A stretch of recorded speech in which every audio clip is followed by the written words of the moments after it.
Ojibwe Birch Bark Scrolls used to preserve myths, songs, and migration stories. Long ago, before there were paper or books or even pencils, there was a people. They lived in what is now called the Great Lakes region of the United States and Canada.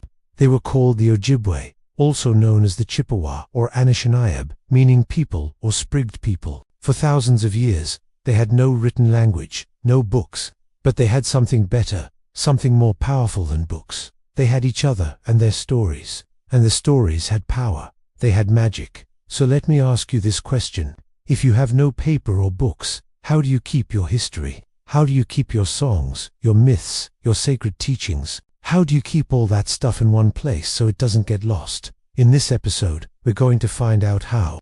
Welcome to this series, where myths and history collide. I'm your host, and together we are going to explore the hidden history of the Ojibwe people through their myths and legends. Grab some hot cocoa, get comfy, because we're about to dive into Chapter 1, Whispers from the Bark. Now imagine for a moment that you're sitting around a fire with an old, wrinkled Ojibwe man. His face is like a map with lines and wrinkles telling stories of his life. His eyes twinkle like stars, reflecting the flames dancing before you. He leans forward, his voice a low rumble like distant thunder, and begins to tell you stories of his people, their history, their creation, their heroes. And as he speaks, he weaves in songs, dances, and rhythms that make the stories come alive. You hang on every word, every note, feeling the deep, rich history of the Ojibwe people flowing through you like the current of a river.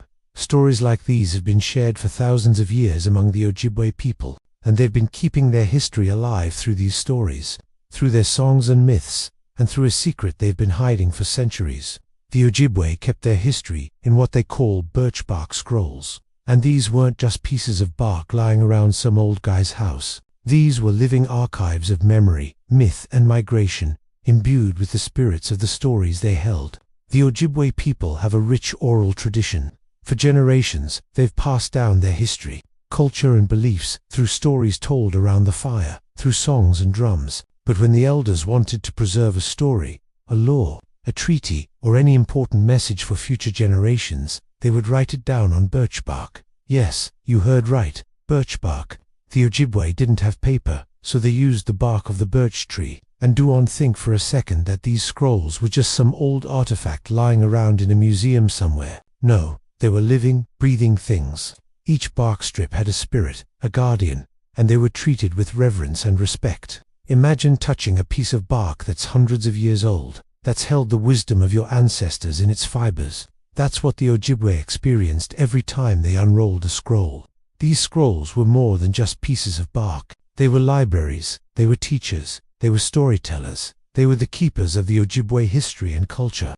Now, I know what you might be thinking. Bark? Really? How did they keep their history on bark? Well, you might be surprised to know that the Ojibwe had a sophisticated system for writing on birch bark. They developed a pictographic writing system that consisted of over 200 symbols, each representing a word or a concept.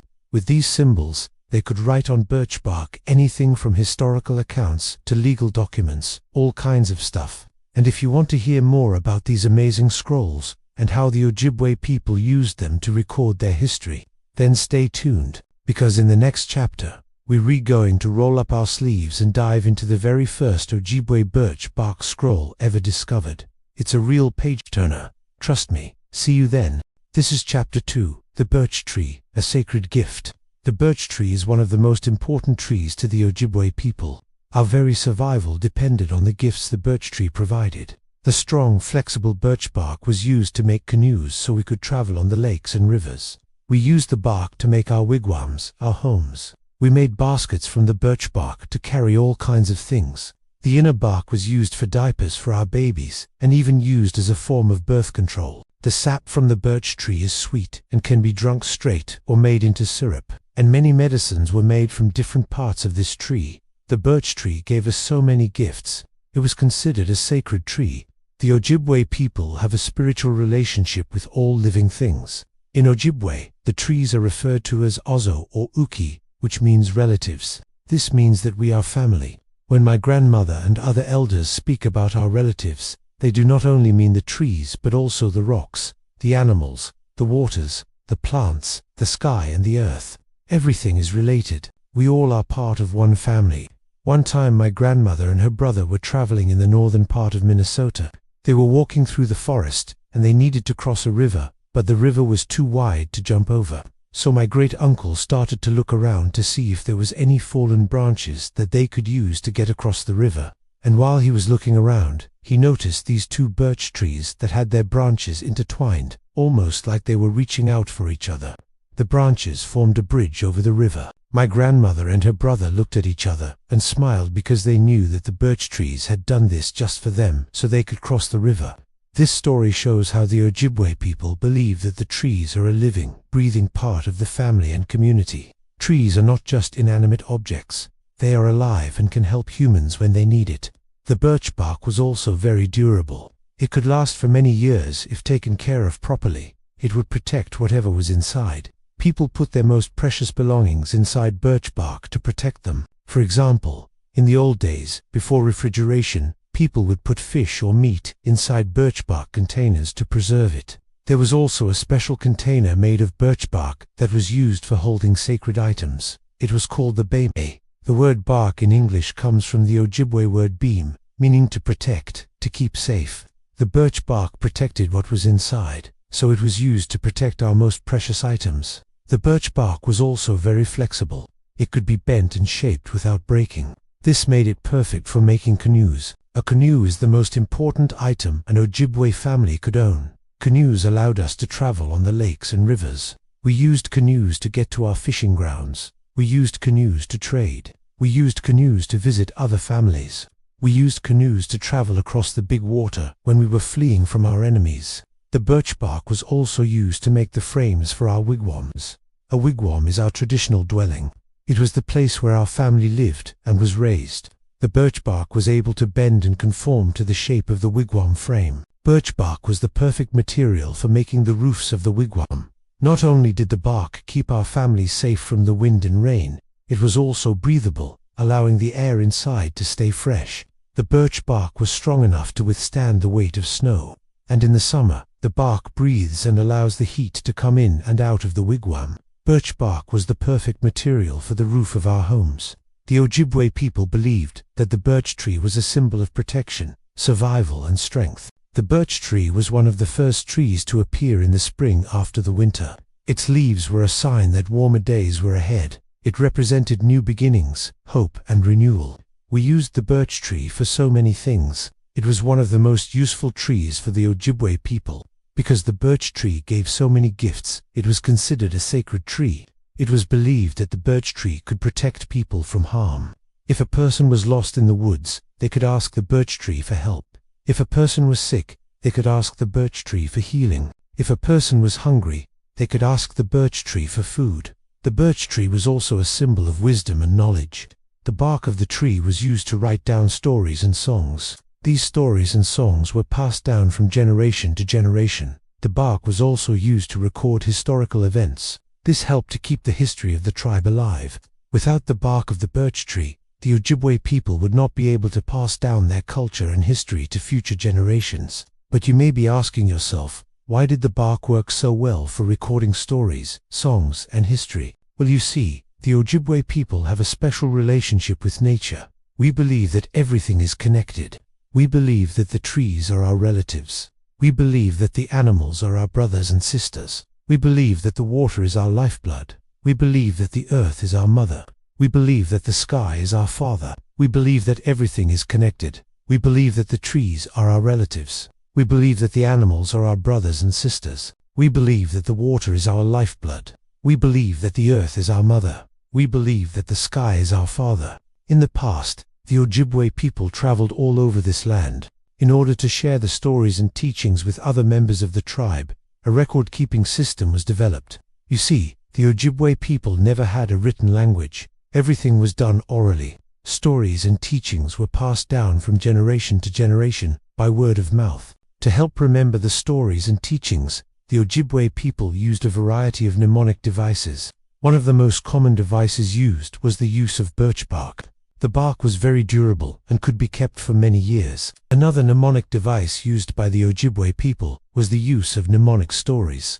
These stories often contained hidden meanings that could only be understood by those who were initiated into the tribe's secrets. The Ojibwe people also used mnemonic songs. These songs were used to help people remember important information. The songs often had special rhythms and melodies that made them easy to remember.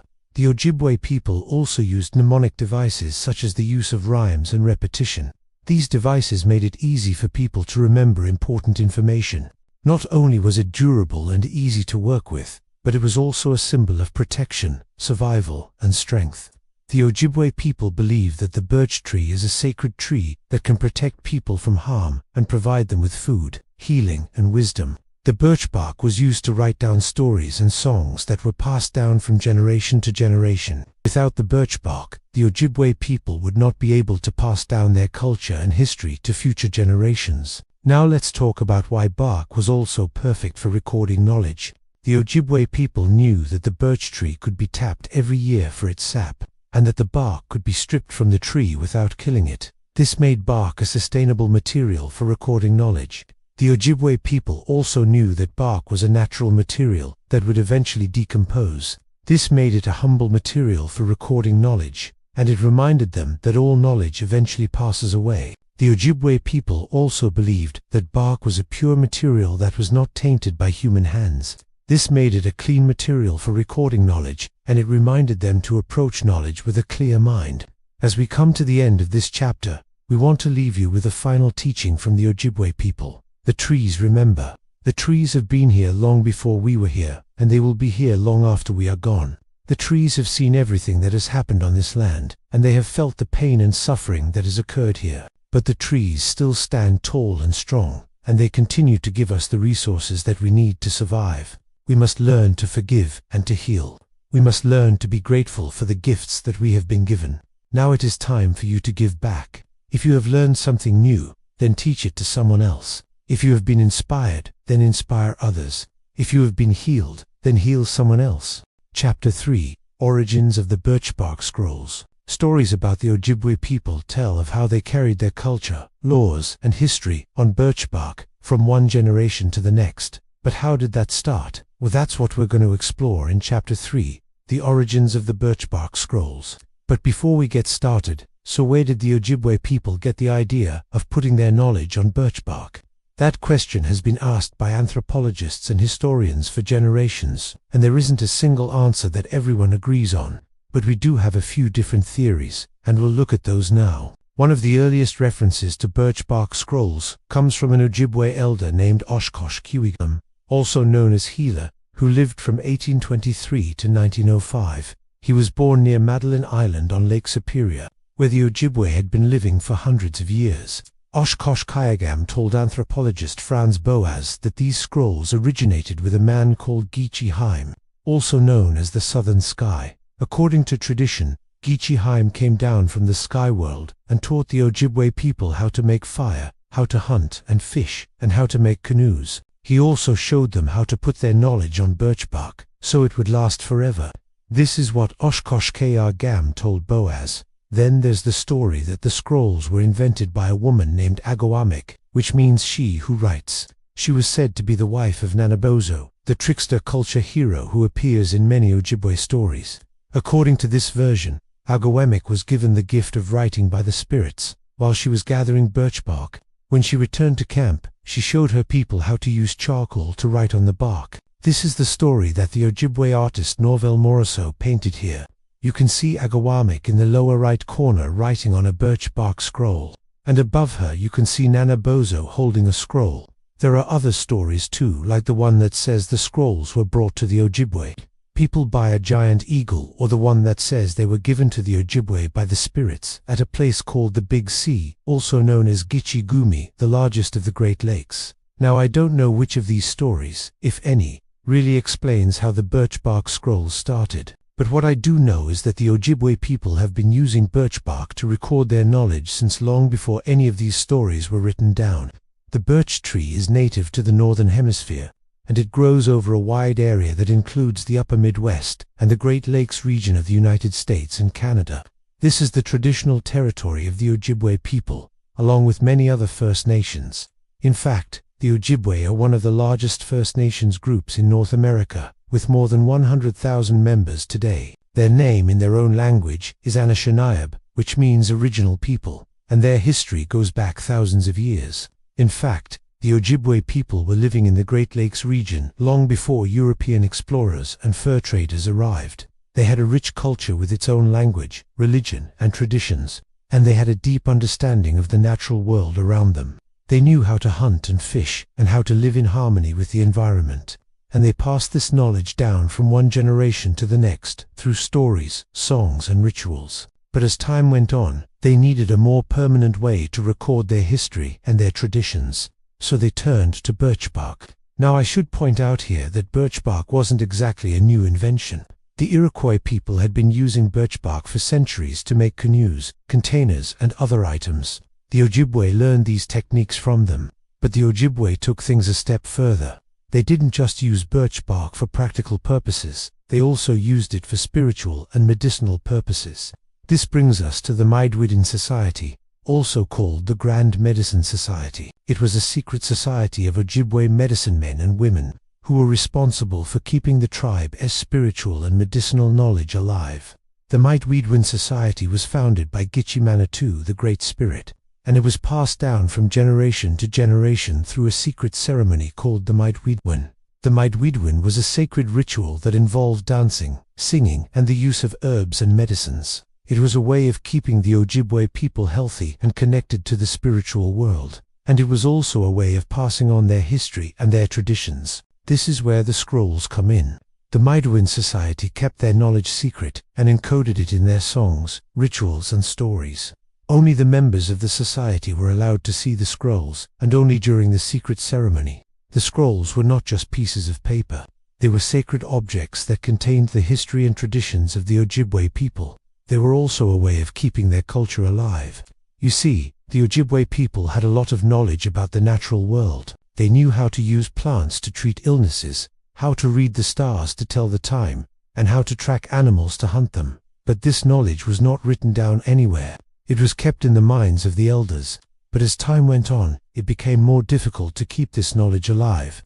Many young people were leaving the reservation and going to live in cities.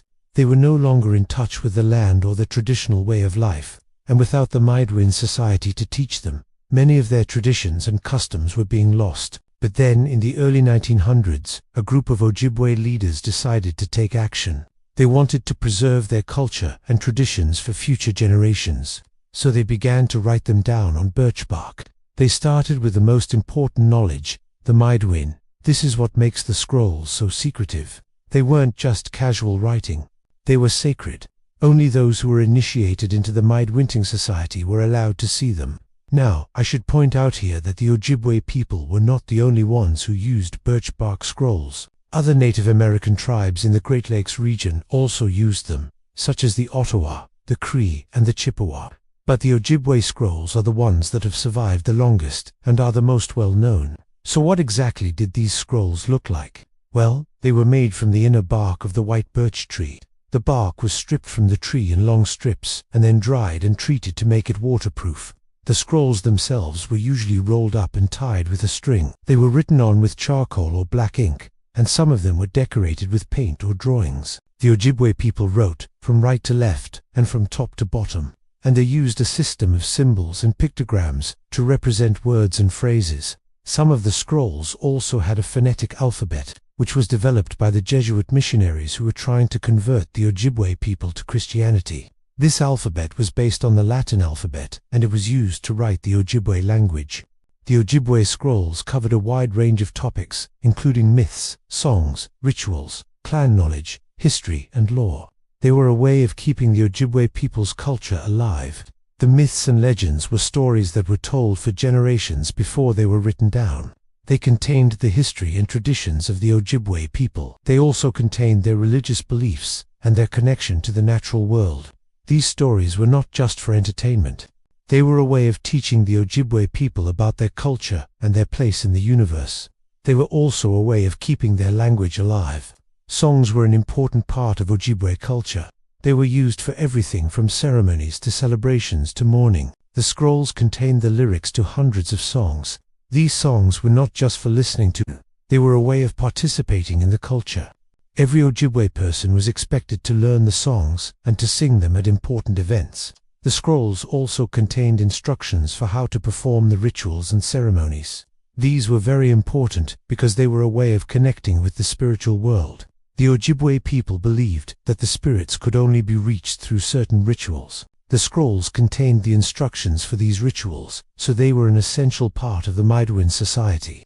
The clan knowledge was the history and traditions of each clan. It was passed down from the elders to the younger members of the clan.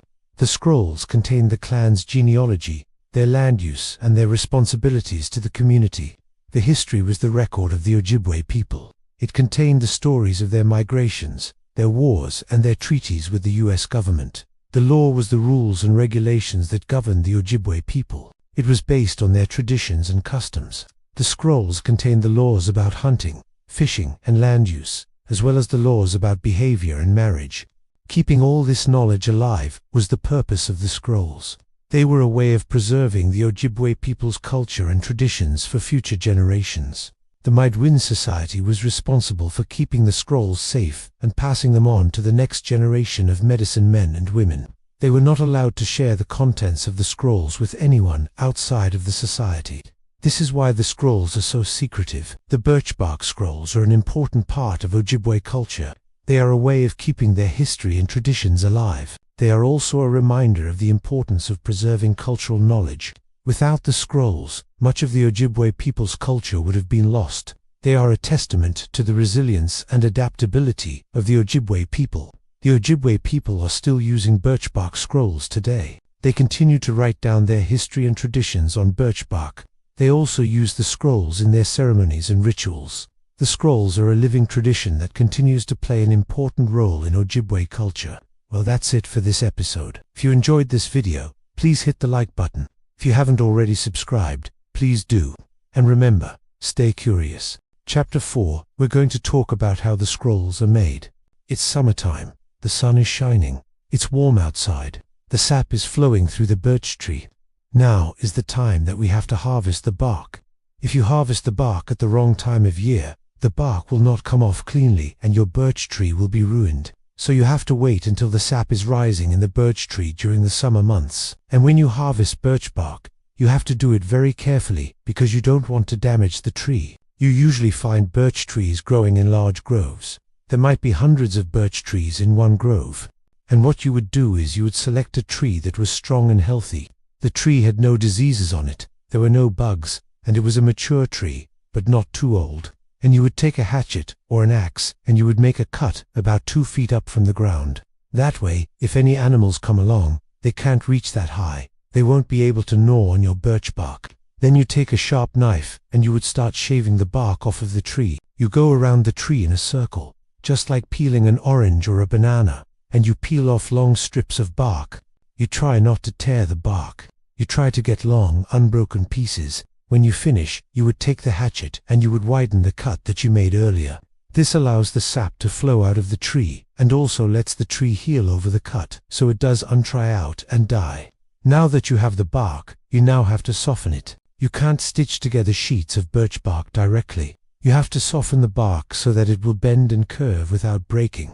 To do this, you take the bark and you lay it flat, and then you take a stone and you rub the bark with the stone until it becomes soft and pliable. Once the bark is soft, you can now stitch the bark together to form scrolls. You take a piece of bark and you fold it lengthwise, and then you take a bone tool and you stitch the edges together. The bone tool has a sharp edge on it, and you use it almost like a needle to stitch the bark together. You poke holes in the bark and you pull the 2 sides together, and the hole stays open. You continue down the length of the bark and you make even stitches all the way down. This forms a tube, a cylinder. You stitch another piece of bark onto that one and you continue building up the scroll. You keep stitching pieces of bark onto the others, making them longer and longer. You stitch hundreds of strips of bark together to form one continuous scroll. These are going to be the writing surfaces for the birch bark messages. After the birch bark is stitched together, it's still too thick to write on. It's still too thick to draw on. You have to scrape the bark thinner. This is done by taking a piece of deer hide and you dip it in a stone tool that has been heated over the fire.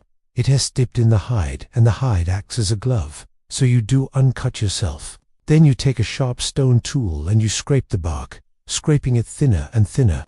The bark gets thinner and thinner as you scrape it. You scrape the bark until it's paper thin. Sometimes you have to stop and re-dip the hide in the stone tool. Because the bark is so thin and flimsy, it'll tear. You want to stop before you tear it. This takes a lot of time and patience. You have to be careful and you have to go slowly.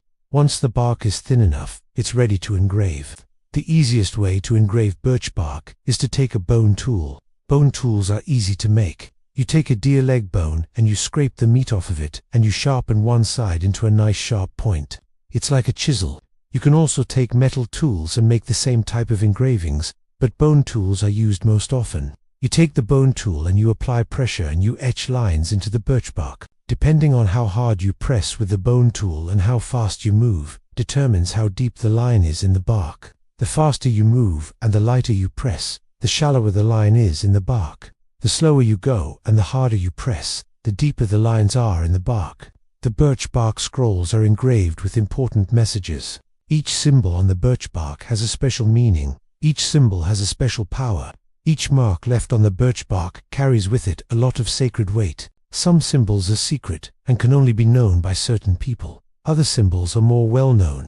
One symbol might mean protection. Another symbol might mean healing. Another symbol might be used for communication. Another one might be used for protection of a certain kind. There are many different types of symbols that are used on birch bark, and some of these symbols date back thousands of years. In my books, I've written stories about characters who use birch bark scrolls to record their history, to record their genealogy, to communicate with each other, to carry prayers to the Creator, to carry charms and wards, to protect them from evil spirits, and to carry messages to the next world. Birch bark is a very important part of our culture, and it's a very important part of our spirituality. Today, we're going to talk about the materials that are used to color the birch bark. In some cases, you don't need any additional materials to color the birch bark. The natural tone of the birch bark is its own color. It is a creamy white color. It almost looks like beige. It's a really pretty color, and sometimes the birch bark has left the natural color. It's not dyed or stained, it's just left as is. However, there are times when you need to color the birch bark, when you need to stain the birch bark to help express what's going on with the message, or the prayer, or the design that's on the birch bark. To make paint for birch bark, you have to go outside, and you have to collect materials. For example, charcoal is one of the most common ways to color birch bark. Charcoal comes from any kind of wood that you burn.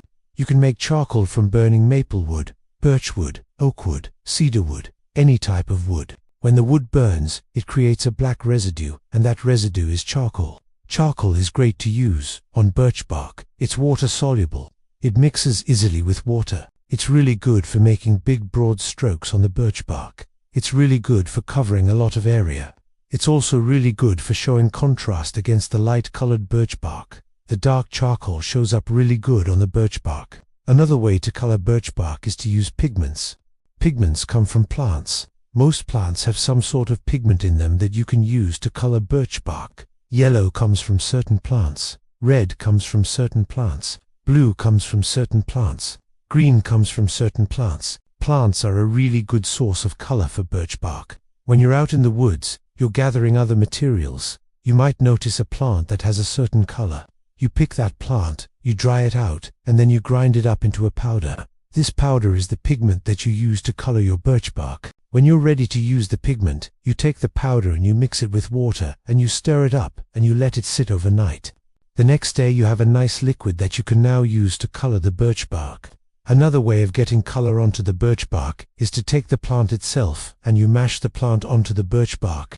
The oils and the juices from the plant will leave a mark on the birch bark. This isn't a real reliable method though, because sometimes the juices and the oils will fade away. Also, the plant might not leave the color that you're looking for, but there are certain plants that do work really well. For example, a sunflower works really well. When you press a sunflower onto birch bark, it leaves a nice yellow mark. Berries also work really well.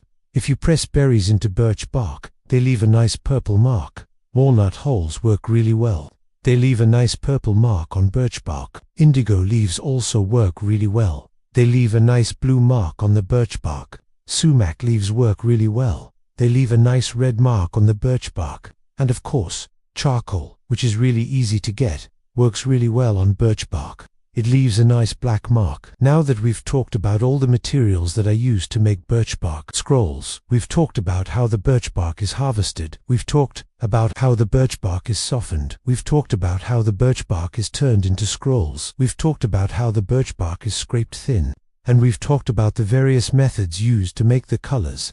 Up until now, we've talked about how birch bark is made, but we haven't talked about the actual designs and the actual markings that are put onto the birch bark.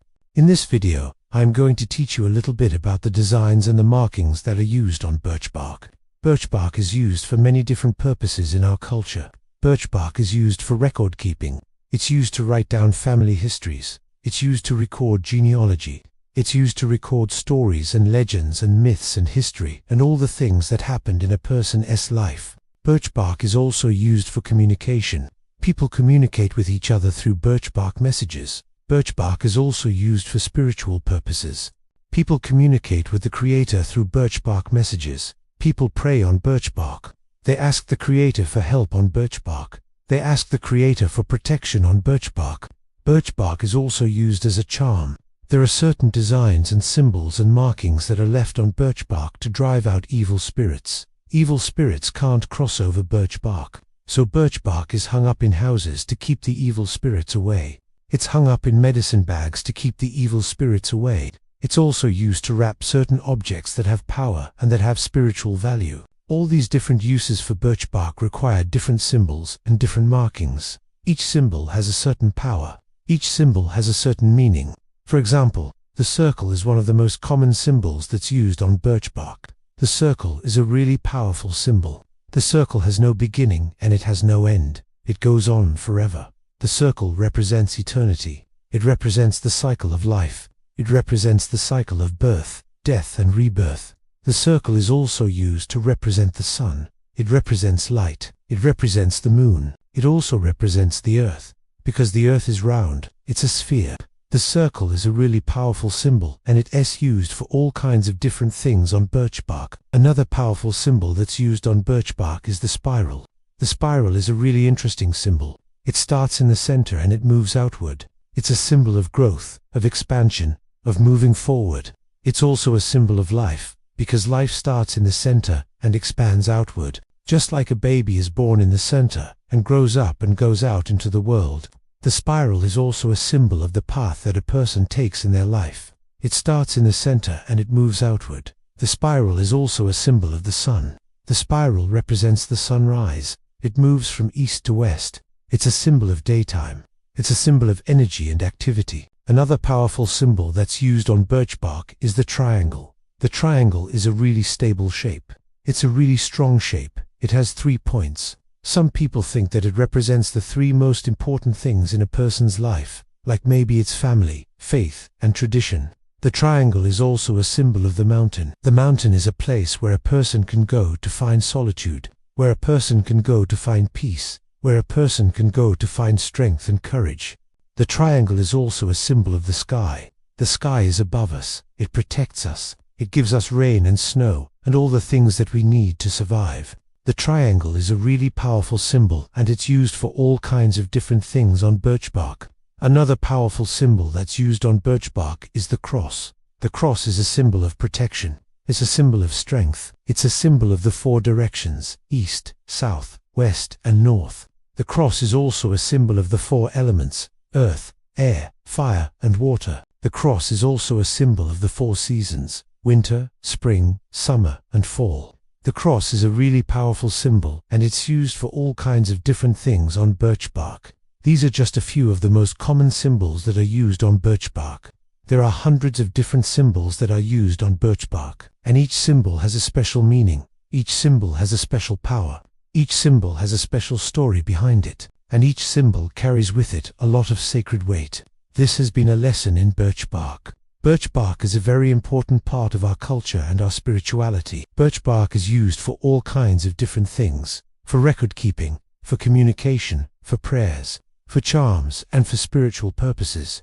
Birch bark is a very important part of our lives, and we should respect it and honor it. Thank you for watching this video. This is Chapter 5, Reading the Symbols, a Hidden Language from my Ojibwe Legends series. If you'd like to read along with the text that accompanies this video, go to the website below. Scroll down to the books, click on Ojibwe Legends, and scroll down a little more until you see Chapter 5, Reading the Symbols, a Hidden Language. You can also find a link to this story in the description below. Okay, grab your hot cocoa or tea and get cozy because it's story time.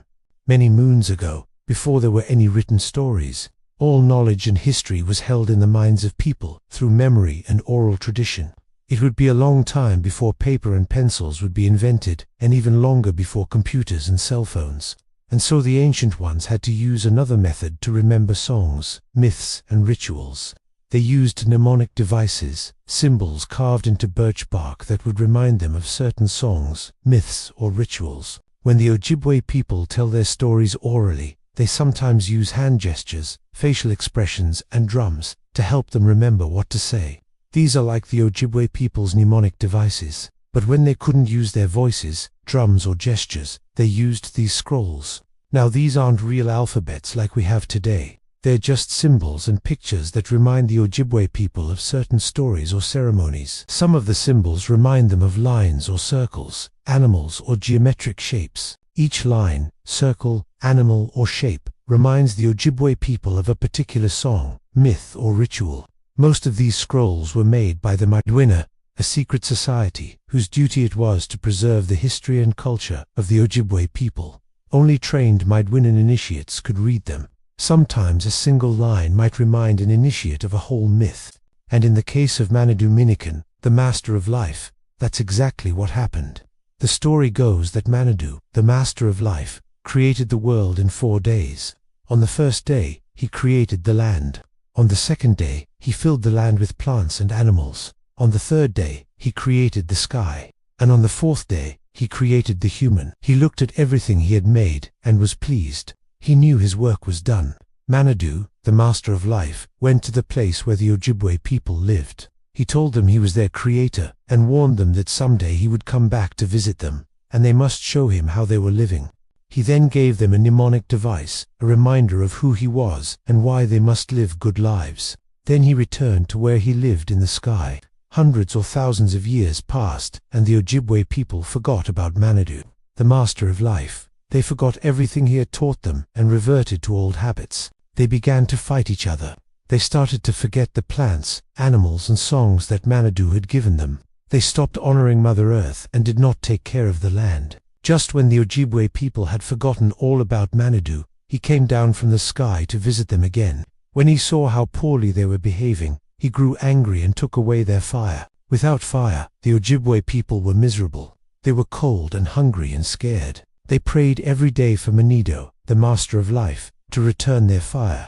Finally, he took pity on them and allowed them to take some of his fire from the sky. The Ojibwe people thanked Midewiwin, the Master of Life, for giving them fire again.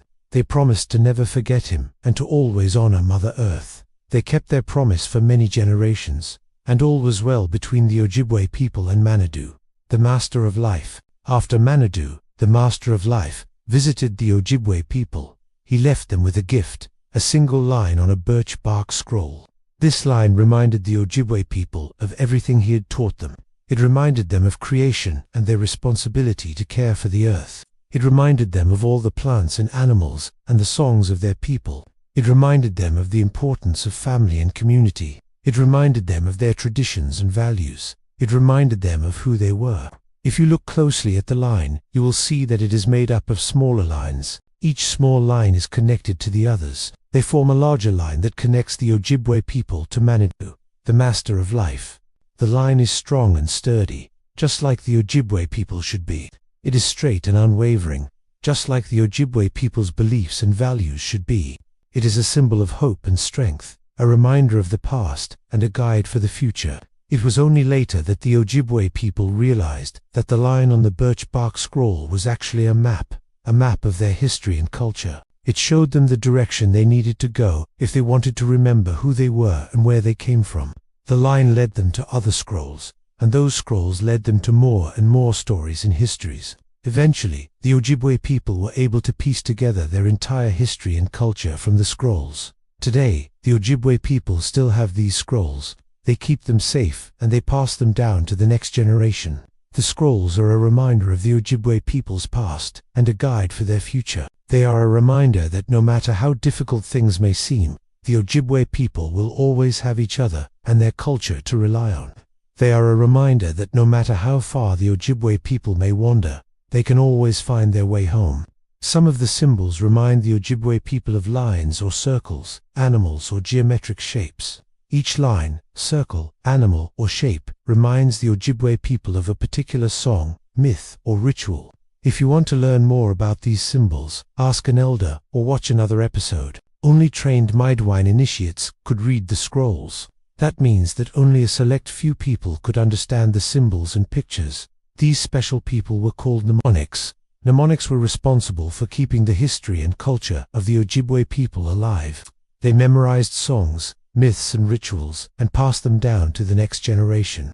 They were the ones who made sure that the Ojibwe people never forgot who they were. But the Midewiwin didn't just memorize things. They also created new songs, myths, and rituals. They were the ones who came up with new ways to honor the spirits and the natural world. They were the ones who kept the Ojibwe culture fresh and vibrant.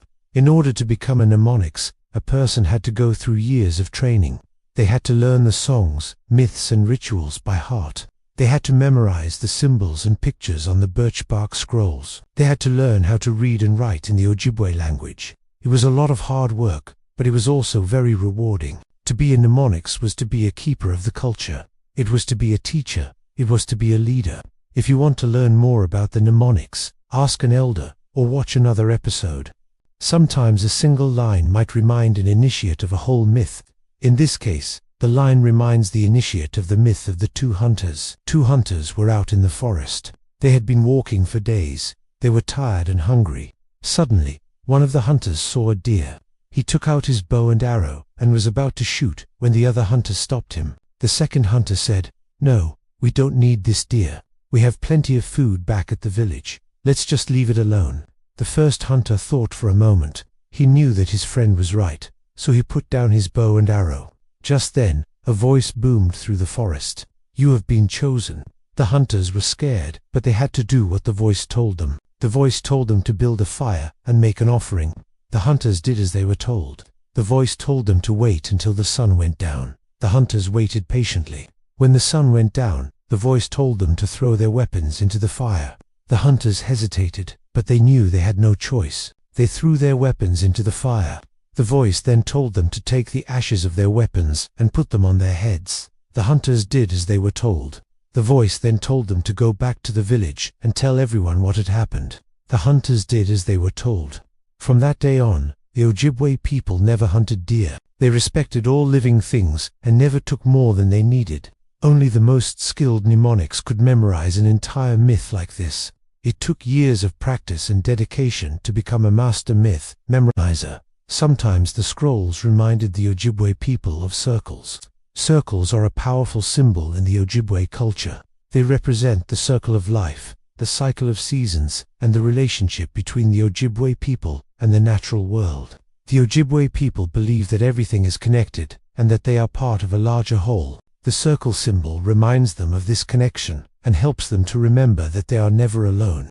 If you want to learn more about the circle of life, ask an elder or watch another episode. Sometimes the scrolls reminded the Ojibwe people of animals. Animals are an important part of the Ojibwe culture. They provide food, clothing, and medicine. They are also seen as teachers and helpers. Each animal has its own unique spirit, and the Ojibwe people believe that they can learn from these spirits. The animal symbol reminds the Ojibwe people of their connection to the natural world and helps them to remember to respect all living things. If you want to learn more about the Ojibwe people's relationship to animals, ask an elder or watch another episode. Sometimes the scrolls reminded the Ojibwe people of geometric shapes. The Ojibwe people believe that everything is made up of 4 elements: earth, air, water, and fire. These elements are represented by 4 directions: east, south, west, and north. The Ojibwe people also believe that everything is connected and that there is a balance between the physical and spiritual worlds. The geometric shape symbol reminds the Ojibwe people of these beliefs and helps them to remember to live in harmony with the natural world. If you want to learn more about the 4 directions and the 4 elements, ask an elder or watch another episode. These are just a few of the symbols found on the Birch Bark Scrolls. Each symbol is unique and has its own special meaning. Together, the symbols tell the story of the Ojibwe people and their relationship to the natural world. If you want to learn more about the symbols, ask an elder or watch another episode. When the Ojibwe people read the scrolls, they would often chant or sing. This helped them to remember the songs, myths, and rituals that were written on the scrolls. It also helped them to connect with the spirits and the natural world. The chants and songs are an important part of the Ojibwe culture and help to keep their traditions alive. If you want to learn more about the Ojibwe chants and songs, ask an elder or watch another episode. And now we have come to the end of this episode. If you enjoyed this episode, please give it a thumbs up. Thanks for watching. Hey, Anishinaabe here. Welcome to Chapter 6, Myths and Legends. In this episode, we're going to talk about the different types of myths that you can find written on the Birch Bark Scrolls.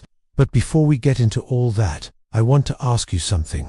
What do you think is the most exciting thing that you learned in the last 5 episodes? Did you learn about the pictographic language? Did you learn about the legends of the great chiefs? Let me know in the comments section below. I would really love to hear what you guys have to say. And if you haven't already subscribed, please do so. It really helps out the channel. So like I said in the intro, in this episode we're going to be talking about the different types of myths that are found written on the Birch Bark Scrolls. Now when I was researching for this episode, I was trying to come up with a good way to break down all the different types of myths that are found on the scrolls. Because there's so many, there's a lot of different stories. So I came up with 4 main categories that I want to share with you today.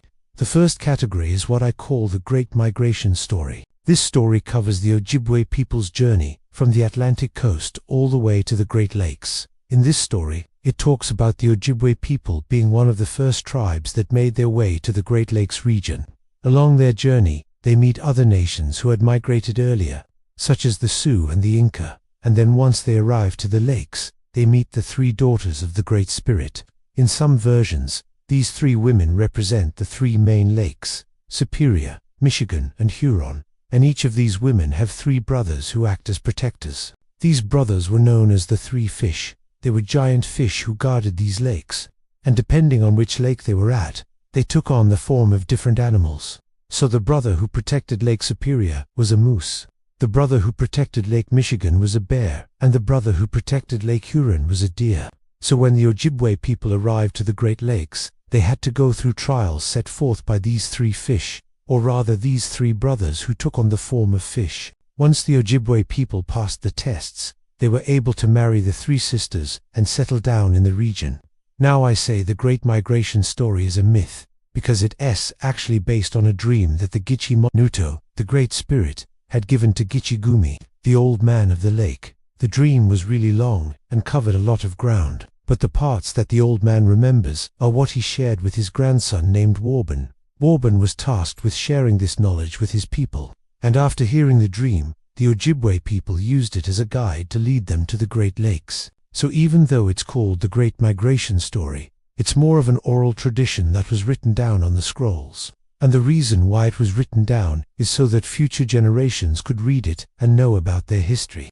The second category of myths that are found written on the scrolls are creation stories. There are many different types of creation stories that are found on the scrolls, but my favorite one has to do with Nanibozo. Nanibozo is a trickster and cultural hero. He's also known as Bazu, Windigoshu, Wiakabu, and even Satan. But don't let these other names fool you, because Nanabujo is not a bad character. I mean, yes, he does play tricks on people, and sometimes those tricks can get him into trouble. But in the end, he always makes things right. And he's known as a cultural hero, because he brings culture to the Ojibwe people.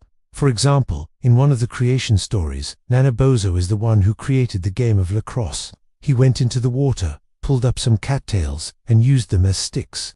Then he made 2 goals out of branches and used pebbles as a ball. He invited all the other animals to play, but only the turtle agreed. Together, they played until the sun went down, and then Nanabozo knew that the other animals weren't playing hard enough, so he tricked them.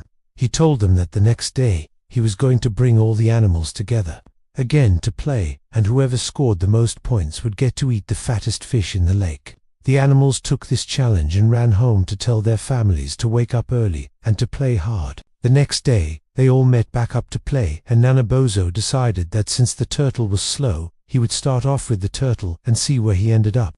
Well, the turtle rolled that ball all the way to the other side of the lake. The other animals saw this and started running as fast as they could to try to beat the turtle, but in the end, the turtle won. So that night, Nanabozo called everyone together and explained to them that they had misunderstood the rules. He never promised them the biggest fish if they won. That was just a trick to make them play harder. So the turtle, being the clever one, wasn't fooled by this, and he got to eat the biggest fish that night. Now, Nanabozo did have good intentions when he tried to organize the game. He wanted the animals to have a competitive game to play and to stay active. But because the animals didn't listen, he had to punish them and teach them a lesson. Another time Nanabozo went into the water and brought up 2 cedar trees. He used these 2 cedar trees to make a large canoe. Then he called upon the other animals to help him take the canoe out onto the lake. But every time he would say, 1, 2, 3, the beaver would just laugh at him.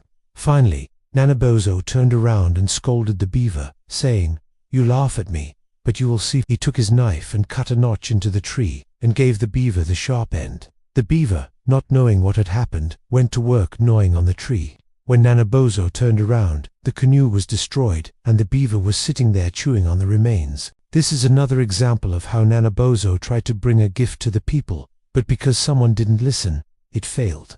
So in this creation story, you can see how Nanabozo acts as a cultural hero and a teacher. He teaches the animals and the people lessons through his actions and through his tricks. Even though he sometimes causes chaos, his intentions are pure, and in the end, he always mends the situation. The third category of myths that are found on the scrolls are stories of the underworld. On the scrolls, the underworld is often represented by a place called the Land of the Evening, or the Place of the Evening. It's ruled over by a powerful woman named Ikotipikmedisimo, who's also known as the Mishapisu. The word Mishapisu means woman who is afraid of nothing. She lives in the underworld with her husband Kichitikibi and her 2 sons, Wabaso and Windigo. Sometimes she travels up to the human world to cause chaos and take the souls of people when they pass away. So in order to protect themselves from Ikotipikmedisimo, the Ojibwe people created a ceremony called the Midewiwin, or the Medicine Society. The Midewiwin was a secret society of medicine men who would perform healing ceremonies and protect the community from evil. The Mishapisu didn't like this at all. She hated the fact that the Ojibwe people were able to resist her powers, so she threatened them and told them that she was going to destroy the whole world. She sent her 2 sons, Wabaso and Windigo, to do her dirty work. But Wabaso refused to listen to his mother and instead befriended the Ojibwe people. This left Windigo all alone and caused him to go insane. He became a violent and dangerous man who roamed the earth, destroying everything in his path. Eventually, Wabaso and the Ojibwe people teamed up to defeat Windigo and save the world.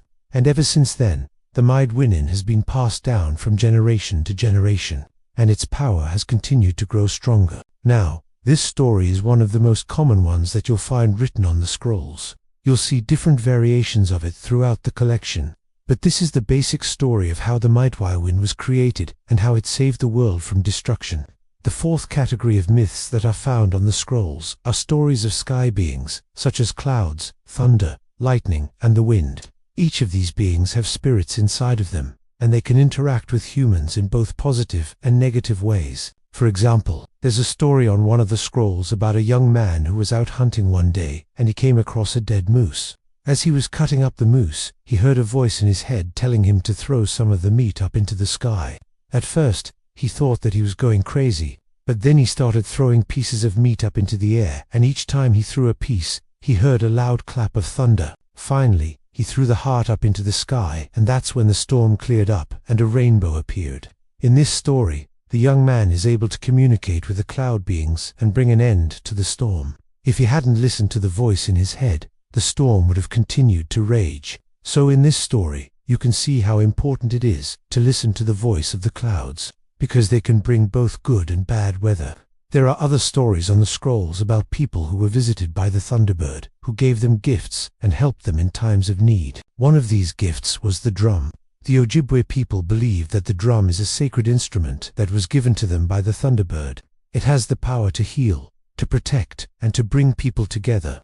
Alright, so now that we've gone over all the different types of myths that are found on the scrolls, I want to talk about how these stories were written down on the scrolls.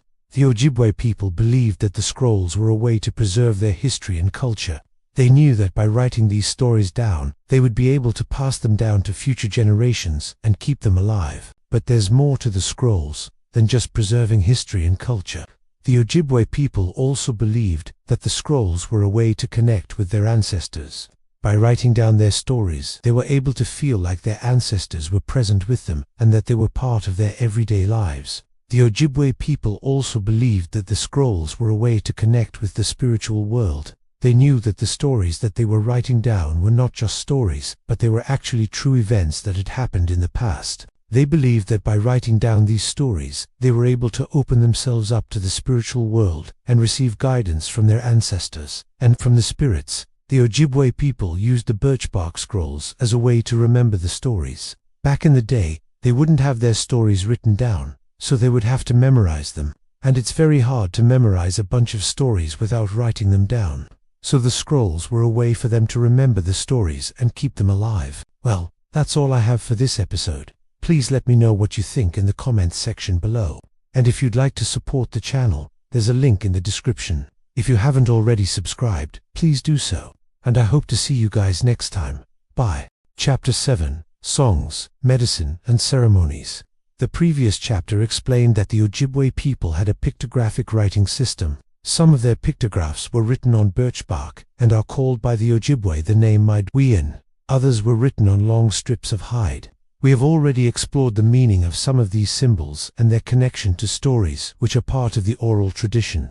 But there is another aspect of these symbols we must explore before we go further. You see, many of these symbols also represent a song or a chant, and they are connected to healing ceremonies. These Midewiwin scrolls acted as a guidebook for certain tribal members, who were authorized to perform the initiation ceremonies, curing practices, and other sacred rituals. They were carefully studied so that the Ojibwe people would never forget what they contained. When properly performed, the ceremonies were believed to cure illness and injury and restore a person's well-being. This was because the songs and symbols were given to humanity by the spirits. So when someone was ill, the proper song and ceremony for their sickness would be sought out. Then it was enacted with the hope that the spirit which caused the sickness would be appeased. For example, if a woman was menstruating, a special ceremony called the woman's dance was performed to drive out her sickness. If someone was stung by a wasp, then a master of ceremonies would locate the correct symbol and its associated song and chant. That particular song would be sung over the victim while he or she lay on a special curing ground. The Ojibwe people believed that the song itself would suck the pain out of the injured person. Another ceremony involved burning certain herbs and singing particular songs, and this was done to cure a person suffering from tuberculosis. In fact, the word cure is derived from the word ceremony. Originally, the two words had the same meaning, so we can understand why the Ojibwe people used the term ceremony, and not medicine when referring to their healing rituals. These ceremonies, or cures, as they were called, did more than just heal physical ailments.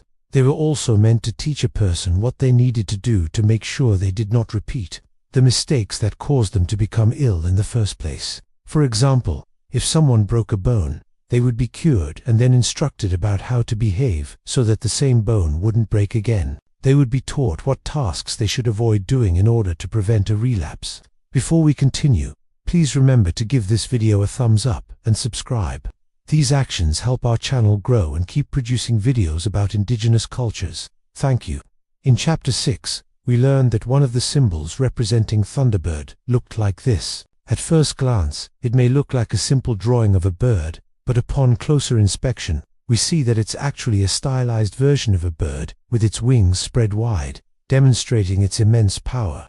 We also saw that this symbol represented a story about a culture hero named Ikatikachina. But if we consult a medicine bag containing Midewiwin scrolls, we will find that this same symbol has a different meaning. Here it represents a song that was used to cure an illness caused by water. And this song wasn't just reserved for times of sickness, it was also sung during ceremonies. The drummers would beat the large drum, and as they did so, they would chant and sing the song represented by this symbol. As the ceremony continued, the participants would dance, and the dancers would imitate the movements of the thunderbird. This would drive away evil spirits and restore balance to the community. Here you can see another example of a pictograph from the Midewiwin Scrolls. At first glance, it looks like a fish, and in fact, it does represent a fish, but it also represents the song that is used to cure any illness caused by water. In this case, the illness could have been caused by drinking bad water, bathing in dirty water, or being caught in a flood.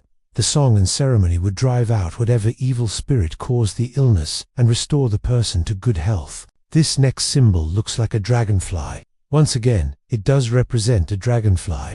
It also represents a song and a ceremony used to cure illnesses caused by dragonflies. Dragonflies were considered to be tricksters. They would pretend to be friendly, but then they would suddenly sting a person and cause them to become ill. The Ojibwe people believed that dragonflies could even carry souls away with them and cause death. So if someone was stung by a dragonfly, they would have to be cured right away, otherwise they would die. The ceremony involved burning certain herbs and then singing a song. While this was done, the victim would lie down and be treated. This last example shows a turtle. Once again, it represents a turtle, but it also represents a song that is used to cure a person who is ill because of something they ate. If a person ate something that was poisonous, they would need to be cured immediately, otherwise they would die. The only way to prevent a person from dying from eating poisonous food was to sing a special song. This song was always performed in the presence of water. The patient would sit between two fires while the song was sung, and the flames would be kept from harming the patient by the power of the song. Water was used to extinguish the flames after the song was finished. In each of these examples, we see that the Ojibwe people combined memory, sound and bark into a living ritual. Whenever the symbols were seen, they reminded the Ojibwe people of the songs and ceremonies associated with them. When the songs were chanted, they created a powerful force that could cure all sorts of ailments. Even today, the Ojibwe people continue to use birch bark scrolls to record their history and their ceremonies. Their priests still use these scrolls to help them perform their sacred rituals. Now we must explore how the Ojibwe people used plants and animals in their healing ceremonies. Please stay tuned for Chapter 8. If you enjoyed this video, you might want to watch another one about the Iroquois creation story. Iroquois is one of the 6 nations that make up the Haudenosaunee Confederacy. Today, there are about 40,000 Iroquois people alive. They live mostly in the United States and Canada.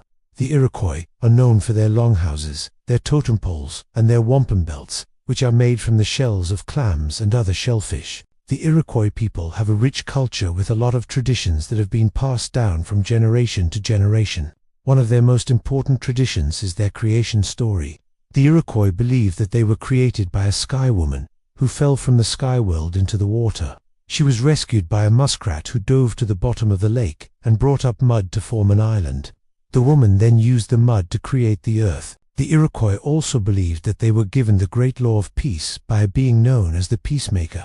The Great Law of Peace established a government for the Iroquois people, and it is still used today by the United States government. Another important Iroquois tradition is their respect for nature. The Iroquois believe that all living things are related, and they try to live in harmony with the environment. They have a deep understanding of the natural world, and they use this knowledge to heal people and to protect the environment. If you want to learn more about the Iroquois people, be sure to check out the video on Iroquois creation story. You can find a link to the video below. Before we go, please remember to give this video a thumbs up and subscribe. If you enjoyed the video and want to support our work, you can become a patron. By doing so, you will help us continue producing videos about indigenous cultures. Thank you for watching, and remember to stay tuned for more videos about the Ojibwe people. Chapter 8, Migration and Clan Histories. And in this chapter we're going to be looking at how different Native American cultures kept track of their histories, and how those histories were transmitted to future generations. Hi, I'm one of the instructors for this course. We'll be looking at several different examples of historical records from Native American cultures. But before we begin, let me tell you about a website that can help you improve your grades in school and also earn college credit. Let's begin with something that you probably recognize. These two scrolls made by the Ojibwe people, also known as the Chippewa. These scrolls are commonly known as the Ojibwe, but that term is really just a colonial corruption of the name of the tribe who created them. The Ojibwe, or Ojibwe. The word Ojibwe itself means to trade or to barter in the Ojibwe language. But in English, the word has come to mean something else entirely. In fact, when the Europeans first encountered these peoples, they assumed that the Ojibwe were the same as the Ottawa people. So they took the word Ottawa and anglicized it to Ojibwe. But there are actually three distinct tribes known collectively as the Three Sisters: the Anishinaabe, the Mississauga, and the Ottawa. This trifold is particularly true up here in Wisconsin, where each of these three tribes had their own distinct territories. Now, because of these two scrolls, we know quite a bit about the Ojibwe people. So let us take a look at what they teach us about the way that the Ojibwe recorded their history. First off, these aren't just random maps. They are records of journeys taken by Ojibwe travelers. The scroll on the left shows the journey taken by a man named Wabakonatawi, who was traveling to Mackinac Island in Michigan. And the scroll on the right shows the route taken by another traveler named Wate, from the western shore of Lake Superior all the way down to the Illinois country. Now these routes would have been traveled by many other Ojibwe people before and after Wawatakani and Wate, which is why the routes are so heavily traveled on these scrolls. In fact, there is some evidence that points to these scrolls being used as kind of like a guidebook that travelers could refer to when planning their own trips. Both of these scrolls have been dated to around the year 1760, based on place names that appear on them. However, the tradition of making birch bark scrolls goes back much further than that, perhaps even as far back as 200 years before that. Scholars think that these two scrolls were simply copies of older scrolls that have since been lost. The information contained on these maps wasn't limited to showing lakes and rivers. Other features such as topographical features, villages and campsites, as well as dangerous areas like swamps, were also shown on these maps. Even animal populations were recorded on these scrolls. For example, there was a symbol for fishing, which meant that that particular lake or river had lots of fish. These scrolls show us that the Ojibwe people had an impressive knowledge of the geography of North America. They also show us that the Ojibwe people were constantly on the move. Their territories spanned over 3,000 miles from Minnesota to the Atlantic coast of Canada, and Ojibwe people regularly traveled between these territories. Unlike most Europeans of the time period, the Ojibwe people did not rely on roads for travel. Instead, they followed the waterways. This is why both of these scrolls show extensive river systems and lakes. But if you were to connect all the dots along these travel routes, you would see that they form a rough outline of what is now the contiguous United States. These scrolls also show us that the Ojibwe people had clan symbols, which they used to represent themselves and their lineages. We can see this particularly well on the scroll on the right. Here is a list of the clans of the Ojibwe people. Each clan has its own symbol, and the Ojibwe people would use these symbols to identify which clan they belonged to. They would also use these symbols to mark important events in their lives, such as marriages or deaths. When an Ojibwe person married someone from a different clan, they would make a special symbol to represent that event. This is an example of two clans whose children have married outside of their respective clans. Here is the symbol for a clan, and here is the symbol for another clan. Because the children of these two clans have intermarried, they are now part of a third clan, represented by this new symbol. But these scrolls weren't the only way that the Ojibwe people kept track of their histories. The Ojibwe kept track of their lineage through an oral tradition of storytelling, and they also used wampum to record events. Unfortunately, no surviving wampum belts directly relate to the Ojibwe, but we do know that the Ojibwe used wampum belts because they show up in written accounts of other tribes, such as the Iroquois. You might remember from Chapter 4 that the Iroquois people used wampum belts to keep track of their clan histories and to record important events in their tribal history. It's likely that the Ojibwe used wampum in a similar fashion. While we haven't found any surviving Ojibwe wampum belts, we do have a pretty good idea of what they looked like, thanks to descriptions from early European explorers. In his journal, for example, French explorer Jean Nicolet described a belt that he received from the chief of a local tribe that he believed to be Ojibwe. According to Nicolet, the belt showed images of the sun, the moon, and a large number of human figures. We don't know exactly what the belt symbolized, but given the fact that it was given to Nicollet by a chief, it was probably meant to convey authority or power. Another description comes from an account of the Treaty of Greenville in 1795. This treaty was signed between the United States and several Native American tribes, including the Ojibwe. At the treaty, the Ojibwe leader, known as Roundhead, spoke to the Americans and gave them a belt as a gift. He explained to them the meaning of the belt, but unfortunately, we don't know what he said or what the belt symbolized. The U.S. government officials who recorded the treaty didn't bother to record the meaning of the belt. This isn't the only written account that mentions Ojibwe wampum. There are several other references to Ojibwe using wampum in official treaties. In 1821, for example, the U.S. government sent an agent to Fort Wayne to purchase some Ojibwe land. During the meeting, the agent reported that the Ojibwe leader he met with wore a belt made of 220 strings of wampum, which demonstrated the leader's authority among his people. The agent went on to say that the wampum belt was one of the ways that the Ojibwe kept track of their history, and that it was passed down from one leader to the next. These accounts suggest that the Ojibwe likely used wampum belts for the same purposes as the Iroquois, to demonstrate authority and to record important events. Unfortunately, none of these wampum belts have survived to the present day, so we don't have any physical examples of them. In addition to these two scrolls, the Ojibwe kept track of their histories through other types of art as well. One type of art that the Ojibwe used to record their histories was rock paintings. Unfortunately, very few of these paintings still exist today.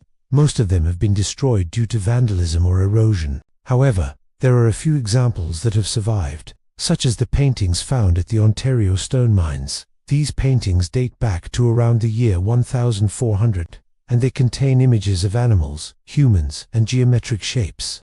The Ojibwe people believed that these paintings had special powers. They thought that the images on the rocks could come to life and interact with humans. For this reason, they often used the paintings to communicate with the spiritual world. They also used them to teach younger generations about their history and culture. Another type of art that the Ojibwe used to record their histories was tattoos. While there are very few examples of Ojibwe tattoos that have survived to the present day, there are a number of descriptions from early European explorers. According to these accounts, Ojibwe tattoos were typically only done on men, and they were usually located on the face or chest. The designs were often geometric in shape, and they were made by taking the skin of the person and stretching it out and then inserting a needle into the skin. Once the needle was in place, a piece of charcoal or another pigment would be rubbed into the hole left by the needle.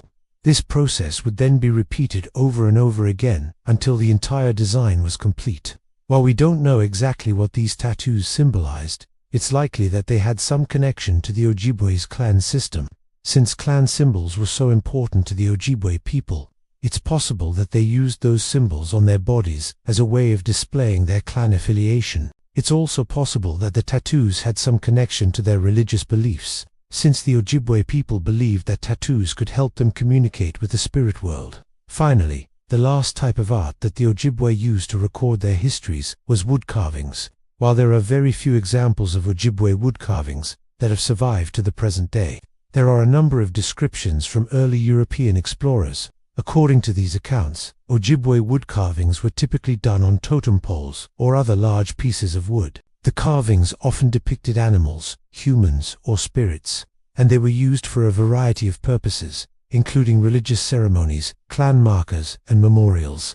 Taken together, these various examples of Ojibwe art show us that the Ojibwe people had a rich and complex culture. They kept track of their histories in a variety of ways, and they used art as a way of recording their clan affiliations, religious beliefs, and important events. These examples also show us that the Ojibwe people were constantly on the move. Their territories spanned over 3,000 miles, and Ojibwe people regularly traveled between these territories. Finally, these examples show us that the Ojibwe people had a deep knowledge of the natural world. They believed that the animals and plants around them had special powers, and they used this knowledge to heal the sick, communicate with the spirit world, and record their histories. These scrolls are just one example of the ways that Native American cultures kept track of their histories. In the next section of this chapter, we will look at a few other examples from other Native American cultures. Thanks for watching. If you want to learn more about Native American history, check out the series on my channel. And if you want to support my work, please consider supporting me. Chapter 9: Suppression and Survival. The Ojibwe are one of the largest tribes in the U.S., stretching from Ontario to North Dakota. But when European colonizers arrived in the 1600s, they began a campaign to destroy Ojibwe culture. Colonizers brought diseases that devastated Ojibwe populations, and after Ojibwe people had lost millions of their relatives, the survivors were forced onto reservations. While their lands were stolen and given to European settlers, missionaries banned Ojibwe ceremonies like the Midewiwin and even burned some of the scrolls used in these ceremonies. But Ojibwe people hid other scrolls away to protect them from harm. This is Chapter 9. Hi, I'm your host, and welcome to the series, where we explore the cultures of the world through storytelling. The Ojibwe people have been around for thousands of years. Archaeological evidence suggests their culture traces back at least 7,000 years. They are one of the largest tribes in the U.S., stretching from Ontario, Canada, all the way down to North Dakota. The Ojibwe are actually composed of several bands, including the Chippewa, the Mississauga, the Saulteaux, and more. All of these bands speak variations of the same language and share many cultural similarities.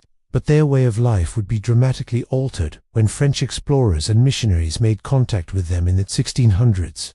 When Europeans first arrived on Ojibwe lands, they brought with them diseases like smallpox, to which Ojibwe people had no immunity. An estimated 90% of indigenous people in the Americas would die from European diseases by the time contact had been made. This devastation allowed colonizers to steal Ojibwe lands and force Ojibwe people onto reservations. In addition to colonization efforts, missionaries tried to suppress Ojibwe culture and religion.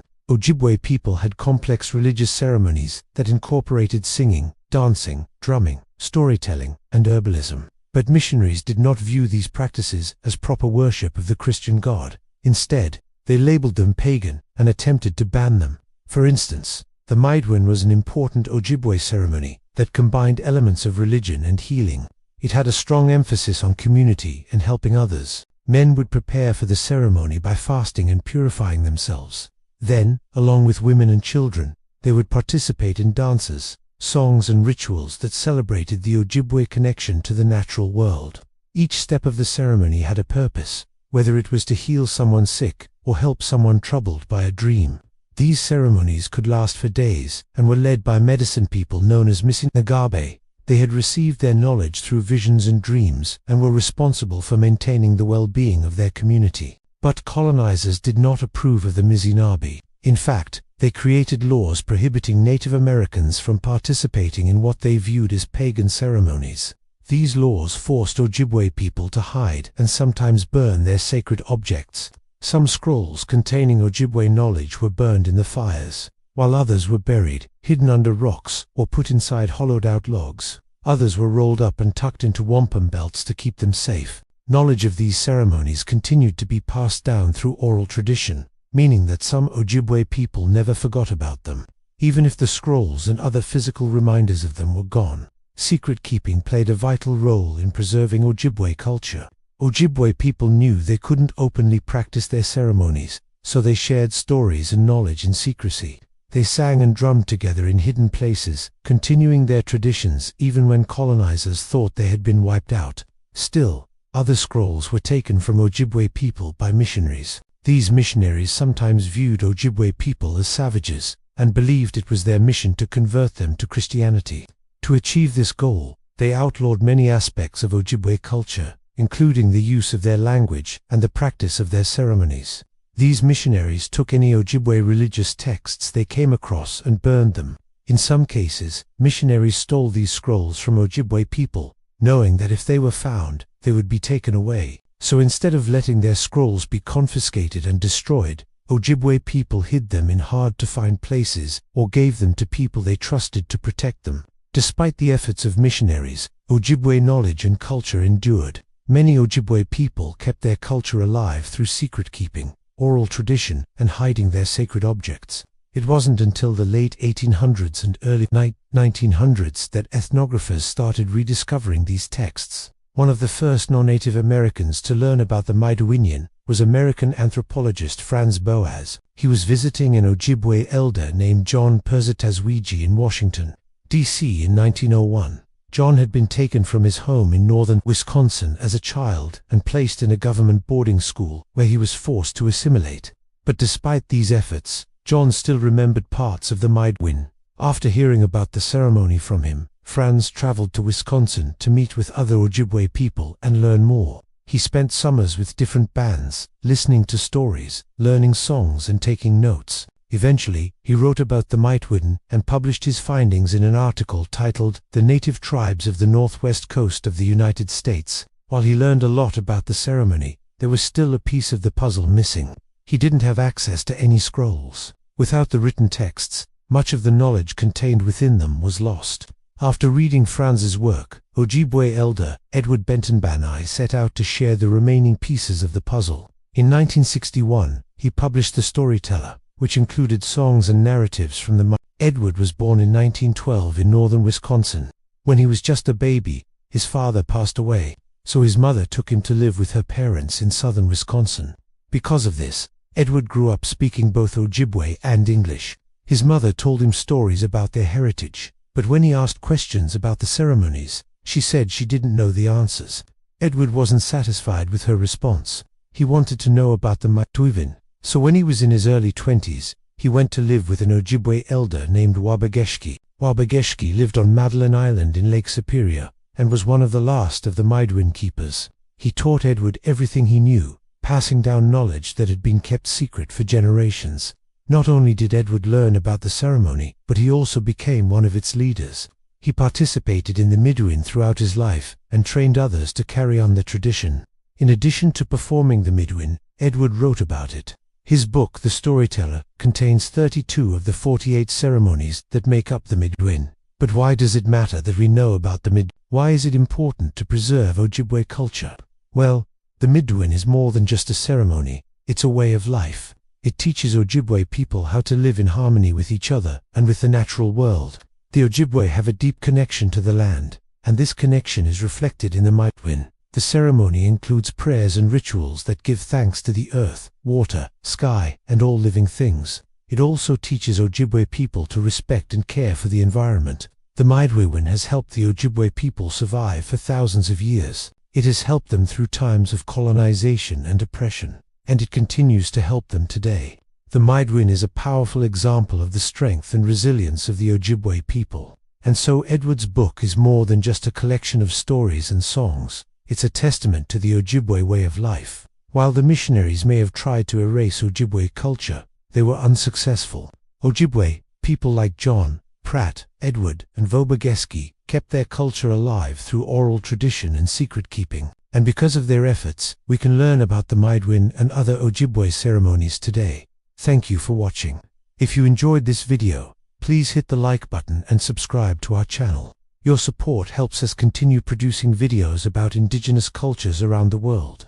You can also support us by becoming a member. Visit our website to learn more about membership perks, such as our exclusive podcast and early access to videos. We'd like to thank our current supporters for their support, and special thanks to our top-tier supporters. If you would like to see your name on this screen, join our membership program today. All the stories and artworks shared in this video belong to the Ojibwe people. Thanks for watching. Now that we've covered so much ground on this subject, let's take a break from the history and talk about the future. In this final chapter, I want to show you what's happening with the scrolls today, including new scrolls being written, efforts to keep the language and knowledge alive, and new ways to study the traditional pictographic writing system. Even if you don't have access to an actual scroll, I am the host. This is the story of the Ojibwe pictographic scrolls. If you're new here, subscribe for more videos like this one. We begin with the news from August of 2023. A community in northern Wisconsin has taken delivery of their new birch bark scroll. It was made by master scrollmaker Nathan Sotong, and it contains 14 stories in the Anishinaabe language. You might be asking, what does a modern scroll look like? Well, here's a comparison between a traditional style scroll and a new one. You can see there are some differences. They still use birch bark, but sometimes the bark isn't as large or high quality. The black ink is traditionally made from charred birch bark, but nowadays some use black ink bought at the store. and the drawings vary in style depending on who's making them. These scrolls are a form of revitalization. There are many organizations out there dedicated to revitalizing the language and culture. One such organization is the Minnesota Literacy Council. Here's what they say about the Scroll Project on their website. As part of a larger effort to preserve and revitalize Ojibwe language and culture, the council partnered with the Leech Lake Band of Ojibwe to support creation of a new Ojibwe alphabet scroll. These materials will help children and adults learn Anishinaabe and strengthen community pride. Now that the scroll is finished, they plan to ship it out to all Ojibwe language learners and teachers in the state of Minnesota. The scroll is a tool used to teach the language, but the process of creating these scrolls also teaches people about their history and culture. In the article from Indian Country Today, we hear from Elder Roger Echo Hawk, who says, "It's not just putting the stories down on paper, it's putting the stories in our hearts." Making scrolls is an art form that takes years to master. First, you have to find suitable bark. Then you have to carefully peel off the outer skin of the bark without damaging it. Then the bark must be treated, dried, and finally you can start drawing. According to Nathan Saucier, it took him 2 months to draw his 14 stories, and he drew them on 18 feet of birch bark. That's less than 1 foot per story. He had to draw each character very small. This brings us to a problem faced by Ojibwe communities. They need to keep the tradition of scroll making alive, but their ancestral knowledge has been suppressed for more than a century. When you look at a scroll, you may think it's just a bunch of pictures, but really it's a complex system of writing. There are hundreds of signs and symbols, and each sign can represent multiple meanings. You have to understand the context, and that's where the elders come in. For example, scroll historian Dr. Louise H. Mandel has spent decades studying scrolls. She co-authored the book Ojibwe, Mississauga, Algonquin, a grammar of 3 Anishinaabe dialects, which includes a section on the pictographic writing system. It took her many years to compile all that information, but she's getting older, and there aren't many others who can read the scrolls. This leads to another issue. Even if you do find someone who can interpret a scroll for you, it can be expensive. Some elders charge up to $100 an hour to help students learn the pictographic writing system. So what can we do to solve these problems? How can we keep the scrolls alive? Maybe the solution is technology. In 2023, the Royal Ontario Museum released a digital version of a scroll from the Rainy River area. This was done in collaboration with Fort William First Nation. The scroll itself is about 175 years old. It has 699 signs drawn on 21 feet of birch bark. What makes this scroll special is that it was used to teach the Ojibwe language to young people. So some of the drawings are of everyday objects. Other drawings are of stories like Thunderbird and the Lost Island. The scroll is significant because it shows the teachings of respected leader Nokamwajidug, also known as Mother Superior. According to the ROM, the scroll was likely created around 1840 when Mother Superior taught the Odawa people along the Rainy River. At the time, the Odawa were at a critical moment in their history. They were being forced to relocate to a reserve and abandon their traditional way of life. However, she wanted to make sure that Odawa people did not forget their language and culture. So she wrote down the stories and teachings for future generations to learn from. According to the ROM, the scroll is the earliest and longest Odawa pictographic text known to exist. It's also one of only 3 scrolls known to feature the work of Mother Superior. The other 2 are held in private collections and have not been studied or exhibited. The digital version of the scroll allows us to see every single sign. We can zoom in on details we would never notice in person, and we can even read a rough translation of what each sign means. Now, I'm going to tell you about the new scrolls being written today. But first, a word from our sponsor. And now back to the episode. The digital tools available today allow us to study and record information in ways our ancestors could never imagine. We have smartphones and apps and websites and programs to help us understand traditional knowledge. For example, the Ojibwe Language and Culture Project developed the OG Picto app. This is a great resource for learning the pictographic writing system. There are over 300 signs in the Ojibwe pictography, and they're all in this app. You can search for the sign you want to learn, and then you can see its shape, pronunciation, meaning, and an example sentence. However, not all resources are good. Some people have tried to create their own apps and websites based on what they believe about the pictographic writing system, And since there are no set rules, these sources often contradict each other. There is no single authoritative source online, which is why you should always check your information and try to get it from a trusted elder or scholar. Another cool thing about the ROM-S digital scroll is that it allows us to compare different versions of the same story. There are 2 other versions of this story in their collection, and they're quite different from each other. This helps us remember that the scrolls are a living heritage. They continue to evolve with each generation. Each person adds their unique perspective and style. No 2 scrolls are exactly alike. There are several organizations working to keep the scrolls alive, such as the Institute for the Study of the World's Indigenous Oral and Written Languages, History and Culture.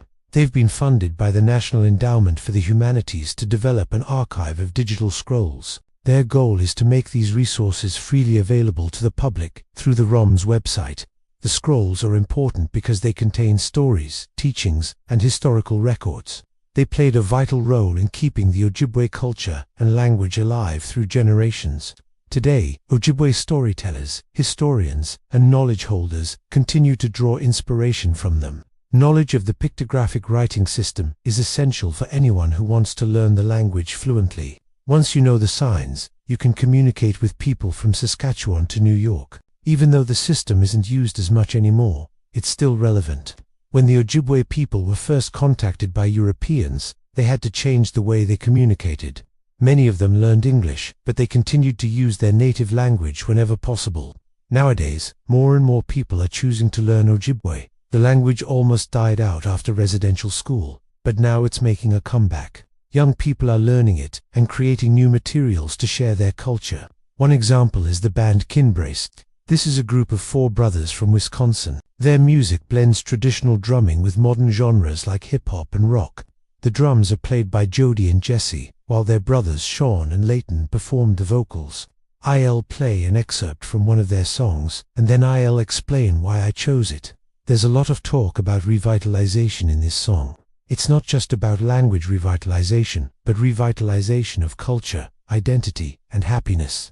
Whenever I think of the Ojibwe people and their history, I feel sad. They've been through so much pain and suffering, but this song gives me hope. It reminds me that no matter how hard things get, the Ojibwe people will always have each other, and their culture will endure. Thank you for watching. Check out my podcast if you want to hear more stories like this one, and please leave a comment to share your thoughts. All the best, and see you next time. In this chapter we're going to look at some amazing scrolls that have survived for more than 200 years. These scrolls are made from birch bark, and they were used by the Ojibwe people of the Great Lakes region in North America.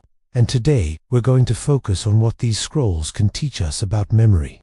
First of all, let's just take a moment to appreciate how incredible these scrolls are. They're incredibly fragile. They're only about 1 human hair thick, yet they managed to survive for over 200 years. The birch bark scrolls are also incredibly detailed. They have pictures and text written in the Ojibwe language, and they contain stories, history, and teachings of the Ojibwe people. And now, let's look at the lessons that these scrolls teach us about memory. First of all, let's look at how these scrolls were created. They were created through a process called birch bark tattooing. This is where the outer covering of the birch bark is carefully peeled off, so that the inner white layer is exposed. Then the Ojibwe people would use a special type of ink made from black walnuts and maple tree bark to write on the birch bark. This process was very time-consuming and required a lot of skill. But the Ojibwe people did it because they knew that this was an important way to preserve their culture and history. The birch bark scrolls were used for a variety of purposes. They were used to record stories, history, and teachings. They were also used for personal reflection and meditation, and they were used as a teaching tool for younger members of the Ojibwe community. The scrolls would often be passed down from one generation to the next, and they would be used for many years. One of the most important things to remember about the birch bark scrolls is that they are not just objects. They are powerful symbols of the Ojibwe people's connection to their culture and history. The scrolls represent the Ojibwe people's ability to remember and to keep their traditions alive. Now let's think about how these scrolls relate to our topic of memory. Memory is a complex and mysterious thing. It is the ability to remember and recall past experiences, thoughts, and feelings. Memory is essential to our identity. It shapes who we are and how we see the world. We remember important events, people and places in our lives, and these memories help us make sense of our past and our present. Our memories also shape our identity. They help us to understand who we are and where we come from. Our memories also help us to learn from the past and to make better decisions in the future. There are many different ways to think about memory. Some psychologists believe that memory is like a computer. It stores information that can be retrieved when needed. Others believe that memory is more like a library. It stores information that can be accessed through keywords or cues. Still others believe that memory is more like a story. It stores information in a narrative form that can be retold and shared with others. Our memories are not always accurate. They can be influenced by our emotions, beliefs, and expectations. Sometimes our memories can be distorted or even false, but this does not make them any less real. Our memories are an important part of our identity, and they should be respected. Now, let's think about how these scrolls relate to our topic of memory. The Ojibwe people have a strong tradition of storytelling, and this is reflected in their art, culture, and history. The Birch Bark Scrolls are a perfect example of this. They are literally stories that have been written on birch bark. The Ojibwe people believe that stories have the power to preserve culture and history. Stories can be used to pass down knowledge from one generation to the next. They can also be used to remember and honor ancestors. The Birch Bark Scrolls are a physical manifestation of the Ojibwe people's oral tradition. They are a way of preserving stories and ensuring that they are never forgotten. Let's look at the Ojibwe creation story as an example. This story tells the tale of how the world was created and how the Ojibwe people came to be. The story is full of symbolism and metaphor, and it has been passed down for generations. The Ojibwe people believe that this story is an important part of their identity, and they have preserved it on the Birch Bark Scrolls. Now let's look at another lesson that the Birch Bark Scrolls teach us about memory. The Birch Bark Scrolls are a reminder that knowledge can survive even when people die. When an elder in the Ojibwe community died, their body would be placed in a special type of canoe called a repatriation canoe. The repatriation canoe was then taken to a special burial ground called the Spirit Island. On the journey to the Spirit Island, the elder's knowledge would be transferred to younger members of the community. This process was called the journey to the island, and it was an important part of the Ojibwe culture. The Birch Bark Scrolls are a physical representation of the journey to the island. They show that knowledge can be passed down from one generation to the next, and that it can survive even when people die. This is a powerful lesson for us all. It teaches us that knowledge is a powerful tool, and that it should be shared and preserved. Now let's think about how these scrolls compare to other forms of recording knowledge. The Ojibwe people used the Birch Bark Scrolls for thousands of years before they ever saw a piece of paper.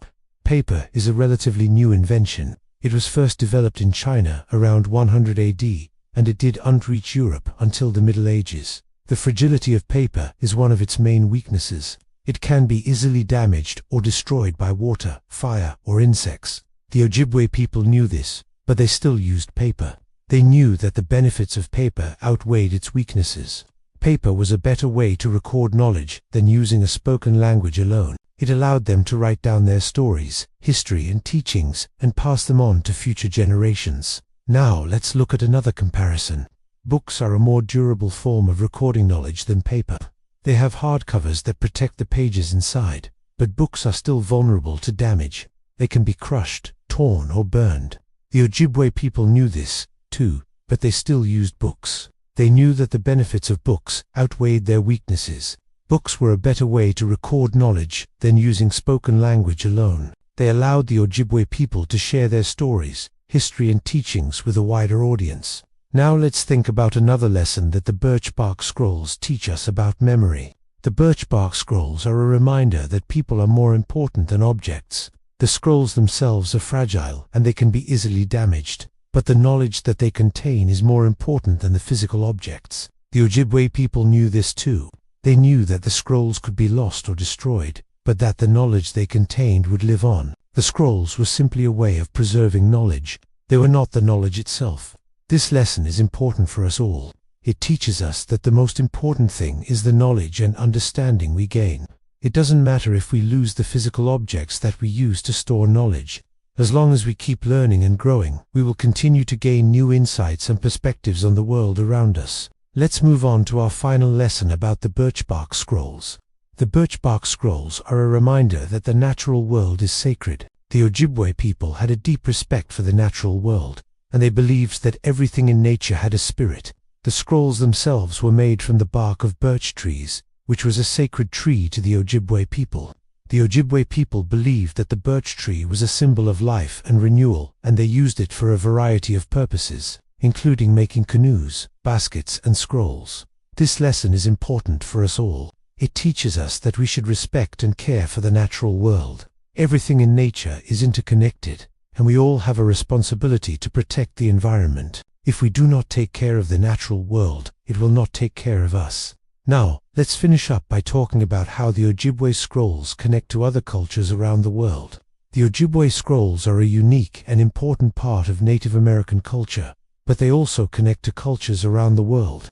In many cultures, people have attempted to record and preserve their meaning through writing. The ancient Egyptians, for example, wrote their stories and teachings on papyrus. The Greeks wrote theirs on clay tablets, and the Romans wrote theirs on stone tablets. No matter what type of writing material was used, the purpose was the same: to preserve knowledge and understanding for future generations. The Ojibwe scrolls are a testament to the power of the human spirit. They are a reminder that we have the ability to remember and to keep our traditions alive, no matter how difficult it may be. These scrolls are a reminder that we should respect and care for the natural world around us. They are a reminder that knowledge is a powerful tool and that it should be shared and preserved. And finally, the scrolls are a reminder that people are more important than objects. The knowledge we gain is more important than any physical object we may lose. Let's remember these lessons and strive to make the world a better place. Thanks for watching. If you enjoyed this video, please hit the like button and subscribe for more videos. And if you want to learn more about the Ojibwe people and their culture, check out the additional resources. Thanks again for watching. See you next time. In the last chapter, you heard the sound of Bark's voice fading away into the snowy night. This is chapter 12 and the conclusion of this little tale about Bark, the birch tree who became a sacred scroll, and the eternal song of Bark. The snow fell soft and silent. Bark had told his story to the Windwalker, and now he was very tired. The Windwalker took a deep breath and smiled. "What a wonderful story," she said. "Thank you for sharing it with me, Bark." She wrapped her cloak tighter around her shoulders against the cold and stood up. "I must be going now," she said. "The sun will rise soon and I have to walk in the light." She looked down at Bark. "Will you be all right here, all alone?" Bark smiled. "I am never alone when the spirits of the forest are around," he said. "And besides, I have my roots, my branches, and my memories." The Windwalker nodded. "That is true," she said. "You will always have that." She reached out and touched his rough bark. "Sleep well, old friend," she whispered, and then she turned and walked away, leaving Bark to the silent, falling snow. But Bark wasn't really alone. A family of field mice had made their home in his roots, and they scurried out to greet him when he woke. "Oh, did you hear a wonderful story last night?" squeaked one of the mice. "Did you? Oh, tell us, tell us." Bark chuckled, enjoying the warmth of their tiny bodies snuggled up to his roots. He liked these little creatures who lived in the forest. They were always so full of life and laughter. "Last night the Windwalker stayed here by the fire, and she listened to me tell the tale of how I became a sacred scroll, and how my story almost ended when those two woodcutters came to chop me down." The little mice gasped. "Oh dear," said one. "That would have been a terrible thing to happen to you, Mr. Bark." "It would indeed," said Bark. "But fortunately, the Windwalker came along and saved me. And now I get to live forever and tell my story to anyone who sits by my fire." "How lucky for us," squeaked a little mouse, snuggling closer to Bark. "We're so glad you're our tree." Bark felt a surge of affection for the little creatures. They were so sweet and innocent. He hoped they would live long lives and never know the danger of the outside world. "You are welcome to stay here as long as you like," he said. "There is room enough in my roots for all of us." The mice squeaked happily and went back to their cozy nest. The sun rose higher in the sky, and the snow glistened under its golden light. Bark felt the warmth on his bark and sighed contentedly. Another day had begun, and he was alive to see it. He watched the sunlight dance on the snow and listened to the birds singing in the branches above him. It was good to be alive. It was good to be a part of the forest. Suddenly, a twig snapped underfoot, and Bark's branches rustled as something brushed against them. He strained to hear what was coming through the trees. Voices. Bark could hear voices. "Did you find anything good?" one of them asked. "I found a small piece of bark with some writing on it," said another. "Let's see what it says." They were getting closer. Bark held his breath and tried to make himself small, hoping they wouldn't see him, but it was too late. They had already spotted him. "Hey, maybe this old tree has some more of those scrolls hidden in his bark," one of the men said. "Let's take a closer look." Bark shuddered as the men began to climb his trunk. He didn't want them to find the scrolls. He didn't want them to know his secret, but there was nothing he could do to stop them. They started hacking at his bark with their sharp tools, and Bark cried out in pain. The men stopped and stared at him in surprise. "Did you hear that?" one of them whispered. "Yeah, I think that tree just talked." They looked at each other, then burst out laughing. "Trees can't talk," one of them said. "You must have hit your head on a branch or something. Come on, let's go find some real treasure." And they climbed down and walked away. Bark slumped to the ground, exhausted. He had protected his scrolls, but at what cost? As the days passed, Bark grew weaker.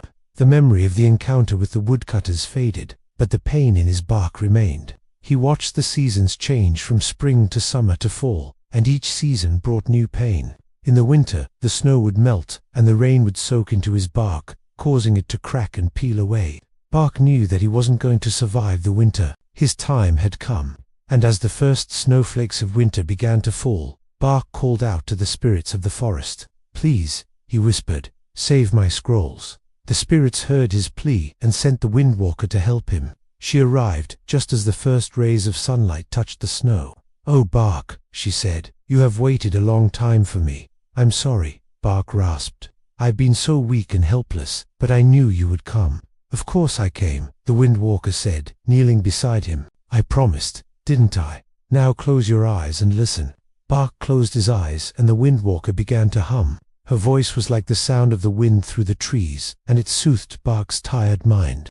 She hummed and hummed until the sun rose higher in the sky and the snow began to melt. Then she stopped. "It's done," she said. "Your story will live on."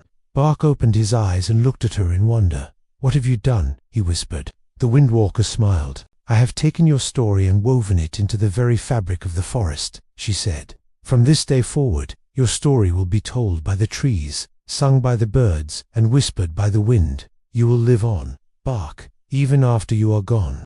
Bark's heart swelled with gratitude. "Thank you," he whispered. "Thank you for saving me." The Windwalker laid her hand on his rough bark. "Go now," she said. "Go and rest." And as Bark closed his eyes for the last time, he felt a sense of peace. His story would live on forever. And so the tale of Bark, the birch tree who became a sacred scroll, is passed down through the generations of forest creatures. Every year when the snow falls, the animals gather around the old birch tree and listen to the Windwalker's song. And if you listen closely, you can still hear the sound of Bark's voice whispering through the trees. Now close your eyes and listen to the song of Bark once more. The Windwalker sings his song, and it's a song of ages past, a song of a strong young birch tree, a song of adventure and courage, a song of love and loss, a song of hope and despair, a song of friendship and betrayal, a song of good and evil, a song of life and death. It's a song that has been sung for centuries, and it will continue to be sung for centuries to come. So if you ever find yourself lost in the woods and you hear the sound of a lone flute, follow the music. It will lead you to the old birch tree, where the Windwalker is singing the eternal song of Bark. And that concludes the story of Bark, the birch tree who became a sacred scroll. I hope you enjoyed listening to it as much as I enjoyed making it. If you did, please leave a like and a comment below to let me know what you thought. And if you haven't already, please subscribe to my channel to receive notifications every time I post a new story. I also post occasional updates and behind-the-scenes content on social media. So if you'd like to be a part of my story, please follow me there as well. Until next time, happy reading and dreaming.